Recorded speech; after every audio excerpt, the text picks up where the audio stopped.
ਇਹ ਜਿਹੜੇ ਸਾਡੇ ਕੋਲ ਬਜ਼ੁਰਗ ਖੜੇ ਨੇ ਇੱਕ ਛੋਟਾ ਜਿਹਾ ਸਾਈਕਲ ਤੇ ਸਿਸਟਮ ਲਗਾ ਕੇ ਖੜੇ ਨੇ। ਸਾਰੇ ਪਾਪੜ ਹੀ ਹੁੰਦੇ ਜੇ ਨਾ? ਪਾਪੜ ਜੀ ਆਲੂ ਚਨੇ ਵੀ ਹੁੰਦੇ ਨੇ ਜੀ। ਪਾਪੜ ਔਰ ਆਲੂ ਚਨੇ। ਹਾਂਜੀ। ਤੇ ਆਪਣਾ ਆਲੂ ਚਨੇ ਅੱਜ ਨਹੀਂ ਹੈ?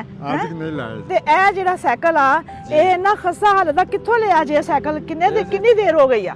ਇਹ ਸਾਈਕਲ ਜਗਲਾ ਮੇਰਾ ਚੋਰੀ ਹੋ ਗਿਆ ਜੀ। ਅੱਛਾ। ਘਰੋਂ ਕਿਸੇ ਚੁੱਕ ਲਿਆ। ਅੱਛਾ। ਇਹ 6000 ਦਾ ਲਿਆ ਬੇਟਾ ਤੇ 2000 ਦੇ ਉੱਤੇ ਲਾਇਆ, ਅਜੇ 2000 ਹੋਰ ਲੱਗਦਾ ਵੇ। ਕਿੰਨਾ ਕਮਾ ਲੈਂਦੇ ਜੇ?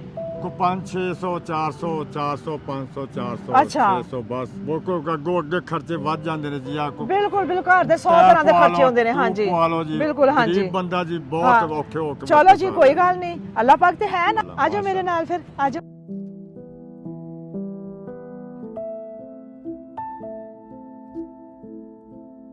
ਇਹ ਵੀ ਅੱਲਾਹ ਪਾਕ ਦੀ ਤਰਫੋਂ ਬਿਸਮਿਲ੍ਲਾ ਕਰਕੇ।